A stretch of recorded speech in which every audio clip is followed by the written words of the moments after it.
Hi, everyone. I'm Coach Michelle with Mindful Marathon, and today I have a very special guest with me, Dr. Amelia Bueche. She is a neuromusculoskeletal medicine specialist, founder of This Osteopathic Life, and owner and coach of Inconceivable Fitness, with a focus on functional movement and supporting the health of all things. And today she's going to lead us in a Strength for Runners little workshop. Thank you for joining us, Dr. Bueche. Yeah, thanks for having me. This is going to be so fun as a lifelong runner. I appreciate the opportunity to bring some of my newer athletic endeavors into your group. Love it. Excellent. So we're going to go through a workout, but we're going to warm up because that's always important. And there's going to be some lingo in here that may be familiar and may not be. I'll show you a little bit of what the verbiage is, and we'll talk about it. And then I'll teach you all the movements and some options, and then we'll do the workout together. And so I teach in kind of CrossFit methodology. We do high intensity functional movement, constantly varies what we're looking for to train the body in all different ways. And today we're going to do 2 4-minute interval workouts. And so when you see these letters AMRAP, that means as many rounds or reps as possible. And what that tells us is for 4 minutes, we're going to move through these 3 movements and do as many of them as we can. And then we get a built-in 2-minute rest. And then we have another 4-minute interval with 3 different movements. And I'm going to walk you through all of them. And during the rest, we'll remind ourselves what the second set are going to be. We're going to do some interim walkouts. And these are going to be great for stabilizing the core and actually stretching the hamstrings. So we get a little bit of a benefit in those because hamstrings get pretty tight for runners. And I say that totally for myself. We're going to do some frog hops. And that helps with our plyometrics, kind of using the hip flexors, getting balance, being dynamic in our movement. So it's always good to remember, even when it's a cross training day, that it's actually supporting your movement more efficiently. And then we're going to do plank alternating toe touches. And this can be a fun one. You kind of have to get dynamic through your hips and practice some one arm stability. So that's a fun one to work through. Then we get that 2 minutes of rest. And 4 minutes might seem pretty short, but these are all pretty core intense movements. So that's about the right amount of time. When you're doing a really core specific workout, you want to go for shorter intervals and really engage the whole time. Then the second set we're going to do are 10 twisting star planks. And that means 5 per side. And these are kind of fun. This is kind of getting back to playground activity, also trying your balance and working on the side of the core. Sometimes we often think about sit-ups, a lot of those frontline movements. And actually we need to work the whole circumference of our torso. And then 10 Supermans or super people, but we can honor Superman in his form. And we're going to work the posterior chain. All right, so working the muscles in our back, in our glutes. And for runners, glutes can often get kind of lazy. So this is a nice one to wake those up. And then finally, we have push up to elbow plank. And for that one, I do recommend having something under your elbows. You can get a little chafing with that. So for me, I'll probably take off my overshirt once we get there and just have that under the arms because we're going to go up and down. So that's a good one for the core and actually for the shoulders. And we do use our arms when we run. And so having strength across the shoulder girdle and good posture there, so we're not kind of caving in and restricting our lung capacity that way, can be really helpful. So that's the plan. And if you think, I don't remember anything that you said, totally great, because I'm going to talk you through it the whole way, including in the workout. Okay? Okay, sounds good. Hopefully I can keep up. Questions before we get started with the warm-up? Nope. Ready to go? Okay, so let me move this aside. And I'm going to step back and make sure that you can see at least most of me. I'll tip this down just a little bit. I'm going to turn up my volume so I can hear you. And so we are going to start just with some gentle shoulder rolls. So I always like to think about, I'm going to warm up my whole body. And we spend a lot of time forward bent. So I like to really open things up going backward. And you can make those bigger and bigger and let your arms kind of join in with the shoulders, let the elbows lead back. And take your time. Let things really actually start to open up. You can feel it through the traps in between your shoulder blades. Okay, good. And then I'll take the hands and clasp them and we'll do some wrist mobility. We actually do have a lot of wrist involvement in this workout because we're going to do a lot of push-up and plank type movement. And we often can neglect our wrists in the smaller joints. So just take some time rolling in each direction. And then gently we'll also roll out the elbows. So kind of swinging the arms like you're maybe a little bit of a puppet with that. Just roll those through. Good. And then we're going to go into some hugs. So we get some self-appreciation and alternate which arm is on the top each time you tap through. Really feel like you're squeezing the shoulder blades together at the back and letting the hands just gently tap. Giving yourself that hug. And then we'll switch and we'll swing and tap up and behind. And this will start to open up your triceps, muscles on the back of the arms. You feel it in the shoulders. Try and stand tall. And whenever we're doing these movements, we want to keep steadying the torso. Sometimes we'll kind of arch back, but it's a good chance to start to engage the core even in the warm-up to stay steady there. Good, and we'll shake that out. Now we're going to start to work toward a toe touch. And if you're just moving for the first time, so if you've been sitting for a long time, take it easy. So reach up and then start to reach low. And you might get to thigh, to knee, to mid-shin. Maybe you make it all the way to the floor. And in this movement, we let ourselves round our back. Okay, a lot of times if we're lifting, we want to keep a flat back. But when we're stretching and we're not under load, it's okay to let the back round and then kind of curve your way back up and reach tall again. Okay, so we're going to do that 5 times. Kind of reach as low as you can and then reach all the way tall in between. Using your breath, kind of inhale up at the top and exhale as you come down. And when we warm up, we really want to stay dynamic. So we use static stretching at the end of workouts, but we want to stay dynamic and moving in those opening movements. Good. Now we're going to stand wide. Okay, we're going to get into a windmill. And so my feet are a little bit wider than my shoulders and my toes are still facing forward. Reaching out, arms like a T, and you're going to hinge forward. And this time we are going to keep that back straighter. So we're going to hinge our hips and let our chest fall and then reach for the opposite toe. And again, if you get just to the knee, that's great. If you can reach a little lower, maybe each time you get a little lower, but really think about sending the hips back and keeping your chest tall. Okay, so this is good practice. If you do add in some resistance training, you want to keep that solid form, and also you should feel your core engaging even here in the warm-up. Okay. You should feel it in the hamstrings, in the inner thigh. If you need to add a little knee bend, you can, but ideally we're keeping a pretty straight leg and really starting to work and open up the hamstrings. Let's get one more each way. All right, and you go ahead and stay in that wide stance. We're going to do some side lunges to warm up the outside of the legs. We want to sit back first and then sit down into the side.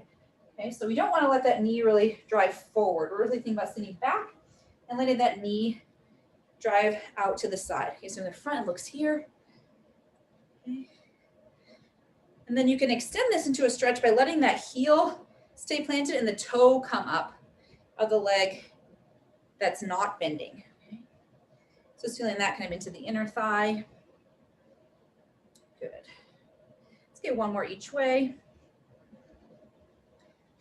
All right, walk back into center. Now we're going to do some Spider-Man stretches or a low lunge. So we'll step forward to a wide step, reach both hands for the floor inside that foot. Okay, and you feel that inside the leg, my back leg is elevated. You can stay there for a breath or two. And then we're going to press back like we're going into down dog. So pushing yourself into a bit of a triangle. Straight this way. And then we'll bring the other leg forward into that lower lunge. Okay, this back leg is going to stay up for this movement. Pressing back here and then stepping forward again. You know, when you're in the down dog position, you can let your heels come toward the floor for a moment. Maybe get the calves involved and then step forward again. Let's get one more each leg coming forward. Good, and let's come to a tabletop position. And so when we're here, we're gonna work on just a little bit of cat-cow. We're gonna be warming up through the belly and through the back, getting ready for this workout. In the sagging of the hips, let the collarbones come forward. Okay, this is a cow position. Then we press into the ground and lift our back up toward the ceiling.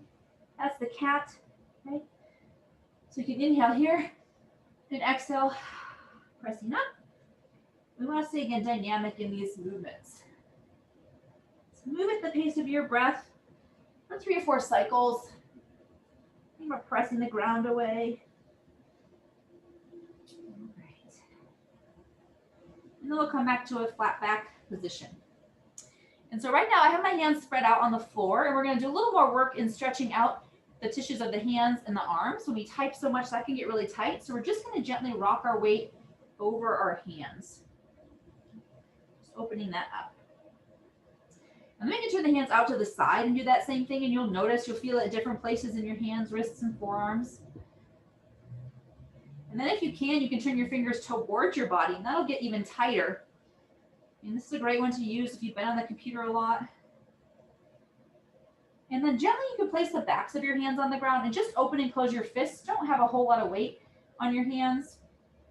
Just feeling that open up all through the arms. All right.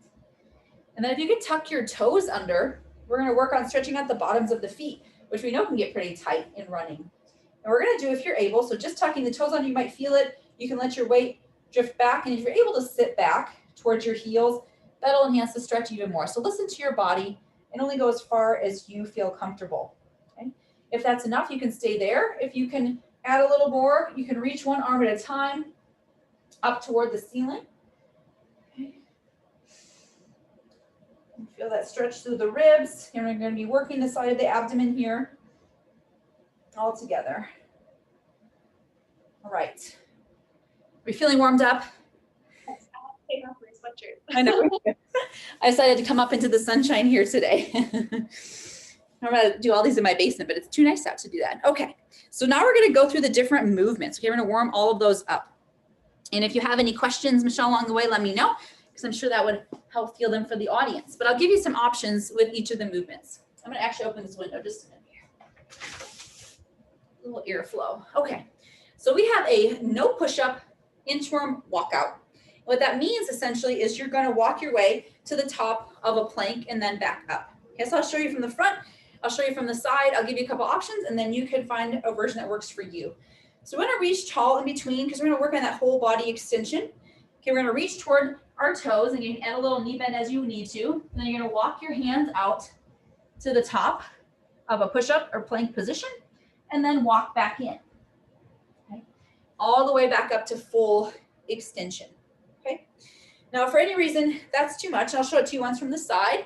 So I'm going to reach up, reach down, walk all the way out with as straight of a leg as possible, because again, that engages the hamstrings in opening, and then walk back in.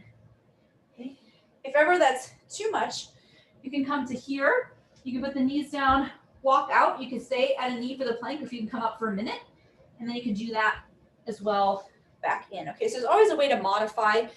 We're going to do 10 of those in a row. Okay, so being mindful of that. And what you should be feeling that whole time is really engaging the core. And when you're at the top of that plank position, you want to stay straight. So we don't want to sag here. We don't want to stay kind of in that pike. We want to walk until we're totally flat. And my shoulder, wrist, elbow are stacked, okay? So I should feel my shoulders engaged. I should feel my belly is tight. My glutes and quads can squeeze, right? And then I'm also getting some upper extremity work by walking back up. Okay, is that one good? Good. All right, so the frog hop, you're going to notice we have a combo of core and shoulder throughout this workout. We're going to come down into the top of a burpee. We're going to hop back and release. Okay, we don't have to stand all the way up in these. Okay, it's kind of like that burpee kickback. Okay, and so we're going to stand a little bit wider. I'm going to put my hands below, my hands inside my feet. Okay, I'm going to hop back, hop up, and release my hands. Okay, hop back, hop up, and release my hands. Okay, and so that way you can stay kind of low. You might stand up in between, because sometimes you can be working the legs a lot to stay kind of in that ready position. But that's a good one to, again, build a little bit of heart rate up and to use that explosiveness in the hips. And again, you're strengthening the shoulders.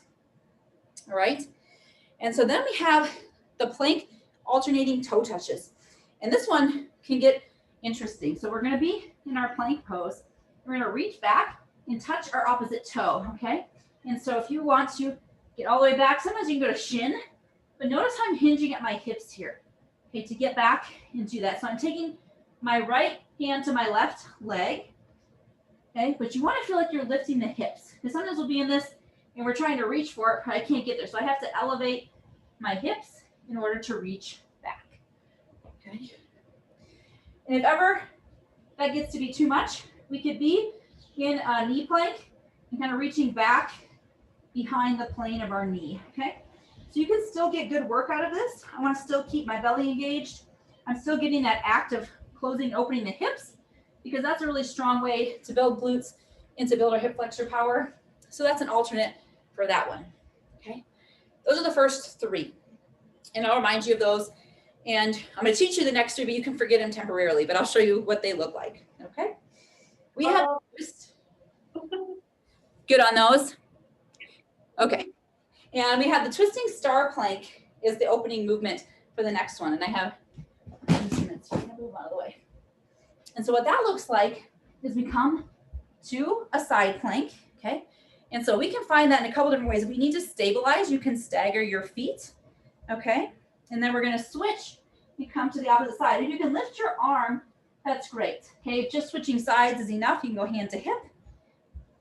If you're able, you can rotate and lift the arm up. So this is gonna check your balance. It's gonna work the obliques. And again, if you need to, you can always stagger one foot in front of the other. If you're able to keep them stacked, that's great. So we're gonna do 10, which means 5 each way, okay?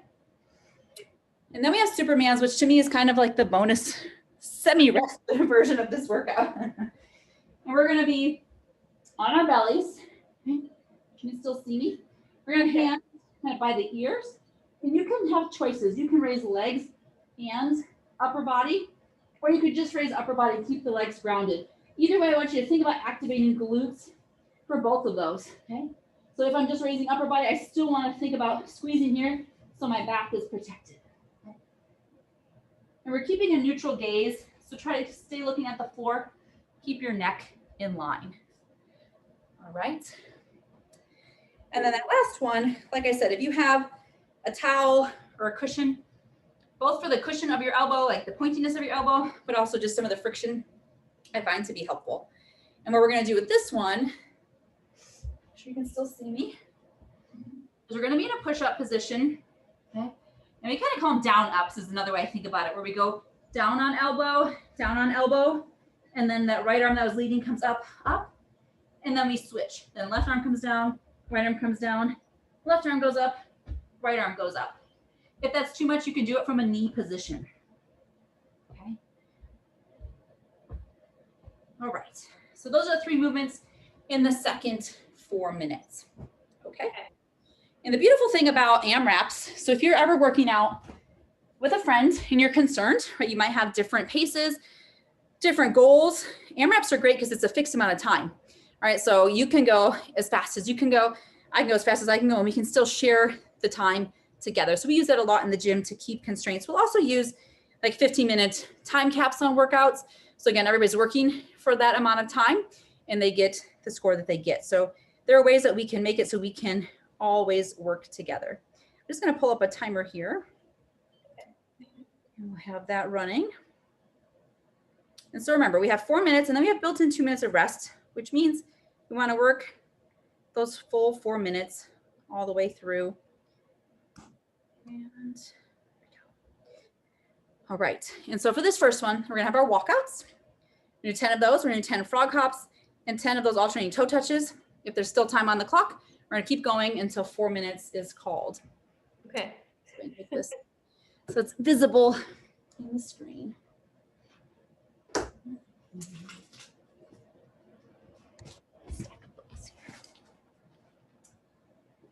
All right, feel free if you want to grab a drink of water, get ready to rock it. Make this clock show up. Almost.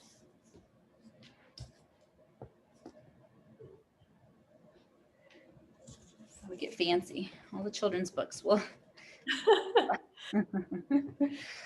What more here? Yeah, so these are nice workouts to have on days off from running, you know, if you want to balance that out. And you could also use them in conjunction with, right? They're not, it's immensely tasking and they're using different muscles that can also prime you for getting out and running. All right, so we'll have a 10-second countdown when this starts and then we will get ready to work. Okay? Ready. 10 seconds. And our first active business is that walkout. All right. So you're gonna reach high and reach low. Walk out to the top of that push-up. Make sure we have a flat back and walk back up. Good. Reaching for the toes. Engaging that midline. Good. Awesome. Good chance in those opening minutes to set our pace. So we can stay steady, get to all those movements.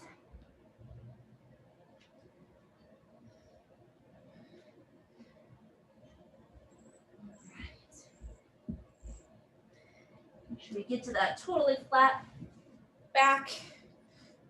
As we get to the top of the plank, I think that should be 5 that we've done there. Make sure we have that glute squeeze when you're at the top of that plank position. Make it worth your while.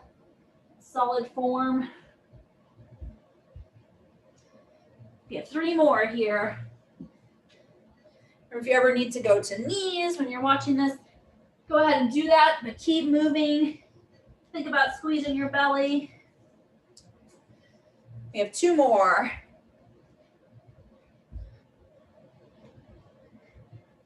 With each moment, shoulders are getting stronger, back's getting stronger. All right. So we're gonna move to our frog hops. Okay, so we're gonna put our hands between our feet. We're gonna hop back, hop forward and release, and then we can go right into it.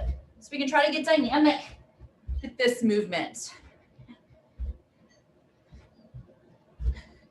It's a good chance again to get some explosiveness into your running stride. I think I have 2 more. All right. And now we get to those plank alternating toe touches. So this is where we get to practice kind of that V up position. So we start in the plank, and then we reach back, opposite arm, opposite foot. If you have to adjust your hands a little bit, kind of walk yourself back, go ahead and do that. And depending on our flexibility, we might need to take a step or 2 back with our hands.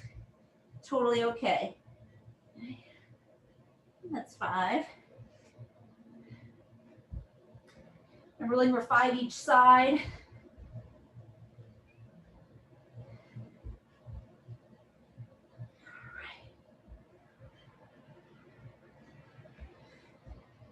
All right. That's all of them. Our clock shows us we have about 1 minute and 10 seconds left. So we say we got 1 round, and now we're going to see how many more reps we can get. So we'll go back to those walkouts to the top of the plank. We're working this whole 4 minutes. We'll see how many of the movements we get through.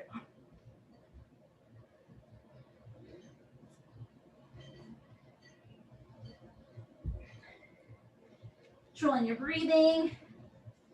Using that extension at the top to kind of draw the breath in. Nice work. Now the movements are familiar. Get into your flow zone with them.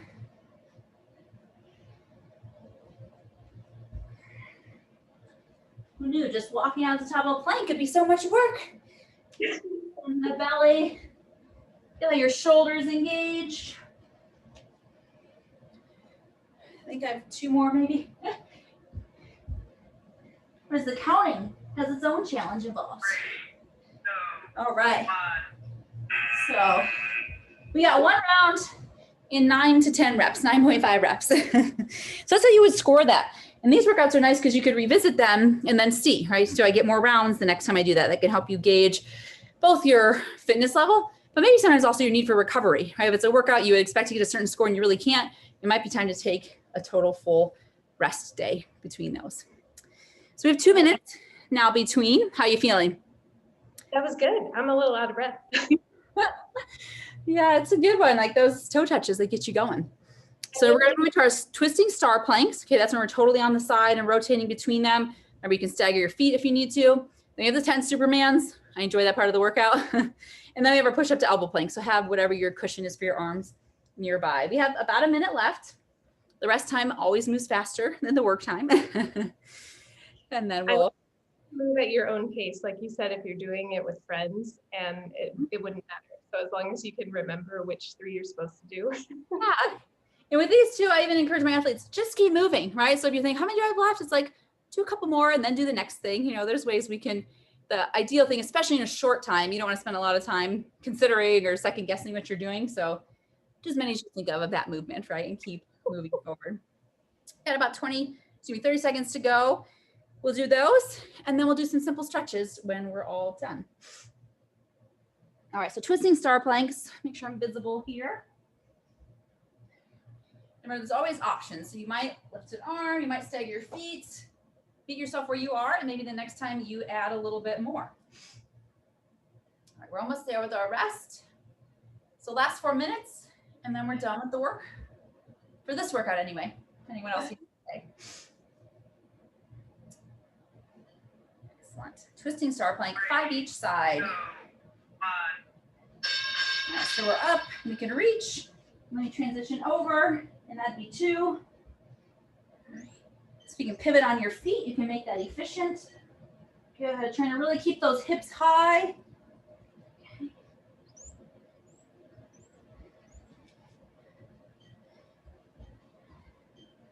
We have 2 more here.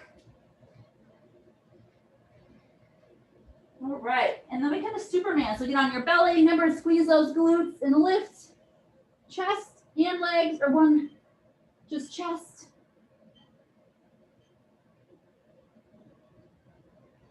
All right, then we get our cushion. We're gonna get those up downs, those push up to elbow planks. Okay, we start at the top and we go right down, right up, left up, and then we switch it. Left down, left up, right up. That's 2. Going for 10. You can go into knees if you need to. Squeezing your belly in, belly button toward the spine. Good job. Keep that gaze down at the floor, neutral.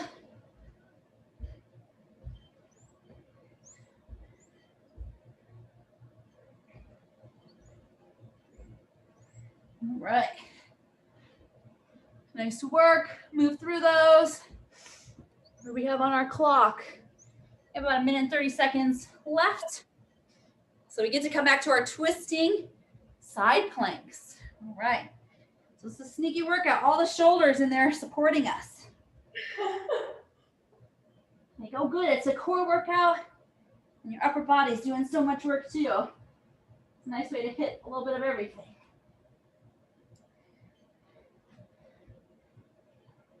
Good.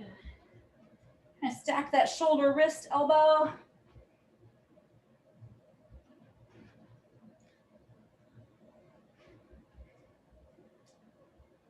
Don't tip over. Here we go.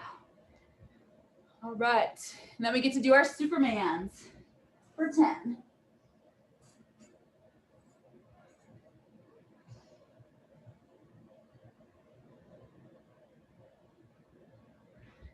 All right, the clock hasn't dinged yet, so we can get a few of those push-ups to elbow planks. So we've done 1 round and 20 reps. We'll see how many more we can get. Down, down, up, up.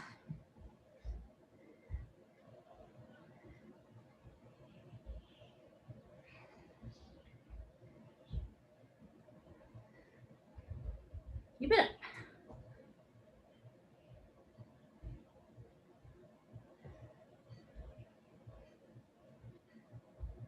Control your breathing. Keep that midline strong. Try and keep your butt low. Sometimes it'll kind of get to a pike position, or we let our back sag, so we want that nice straight body line.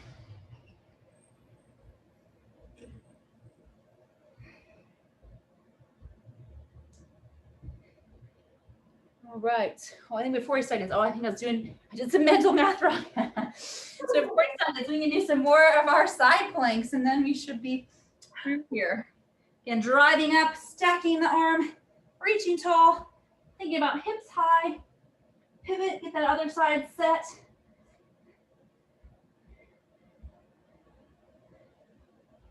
Nice work.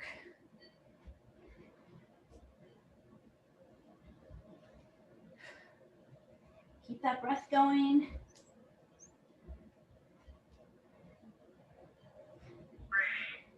There we go. All right. So there we would say we got 2 rounds, and then I think I got 10 reps on the star. So Those elbow planks were tough. they are tough because it's like that little bit of lift out of the shoulders. Push-ups, and they just go away so quick. You know, once you fatigue those, it's like your arms don't recover. All right, well, nice job, everyone. Let's just get a few stretches in to balance everything out. So I like to have a pigeon pose in most of my post-exercise work. So I'll press back up into more of a down dog and then pull a leg through. And then you can let that knee bend, the back leg goes straight. There's always choices here, so you can work on bringing that knee more to 90 degrees, driving that foot kind of more up and out. You can stay on hands. You can get a little more kind of hip flexor stretch. You can come to elbows, and you'll feel that more than in your glute piriformis. And if you're so inclined or flexible, you can walk the hands out and get the forehead on the floor. So find the one that feels best for you. Think about straightening that back leg. Top of the foot should be on the floor.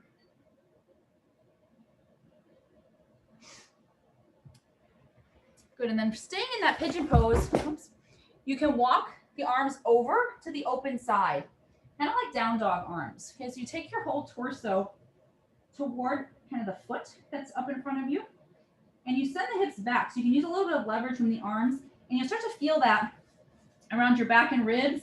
We did a lot of those plank and side plank movements. Just let yourself kind of open up there.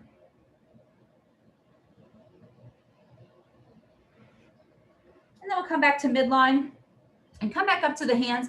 And if you're able, you can just bend that back leg up. And if you can reach it, you can also reach back for the foot and get a quad stretch. So if you can just lift the foot off the ground, that's great. If you can lean back and hang on to it, you get some quad stretch out of the deal as well.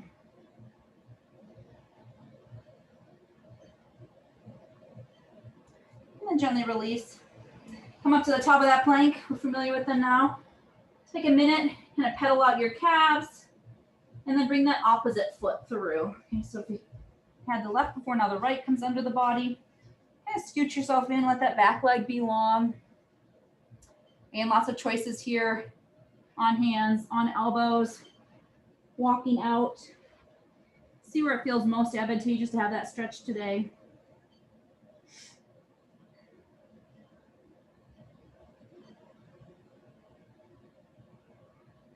And then we'll walk toward that open side. Again, kind of down dog arms.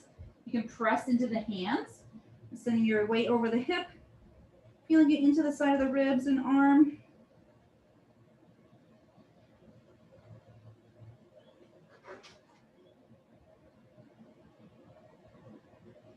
And then walking back to midline, finding your balance, bringing maybe that right hand a little bit towards midline and reaching back for that left foot if you can grab it. This one you could also use a towel or a strap. Again, you could just bend the leg up.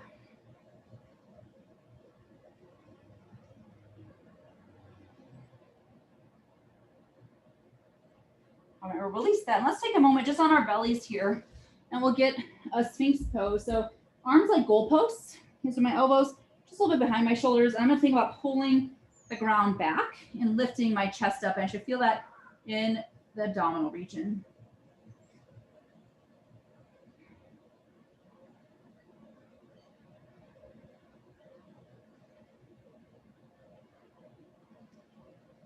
Good. Go ahead and relax that back down, and then we'll press up to tabletop position, put the toes together, knees apart, and then sit back into child's pose.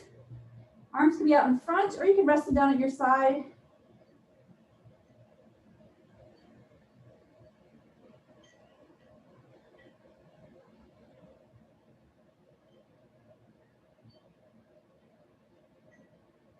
Good. And then let's just find a seated position, and we'll do one last stretch for the arms. We should be good. So you can reach up, just get a classic tricep stretch, or you can also reach behind if you can grab your fingertips. Some days it works for me, some days it doesn't. But just sitting up tall, regardless, breathing in, bringing the elbow back. Good. If you're holding onto your own fingertips, you can kind of pull against yourself. Give yourself a little bit of an isometric stretch. And then unwind and come the other way. So reaching for fingertips, or again, if you want to do hand on elbow, either of those will accomplish that same stretch. Breathing in, exhaling out. All right, unwind. You should be all set there. That was great. Thank you. Thanks for having me. Good job, brothers. Yeah, hopefully that helps support all your amazing training you're doing. Yes, yes. But as you know, many runners do not like to cross train and or strength train. So we can always, always, always expand on what we're doing for the core, especially with all those planks. Yeah, and I'll let you know, so as a lifelong runner, I ran cross country in high school and ran a marathon when I was 20. But it wasn't until I started incorporating all this cross training, including some strength work, with weights, that I actually PR'd. So my lifetime PRs have all come, in my later 30s. So from 5K all the way up to marathon. So I encourage you to consider how this actually will make your running better. Definitely. Well, thank you so much, Dr. Amelia. And we'll put the links in here on how to find you. Excellent. Thanks so much for having me.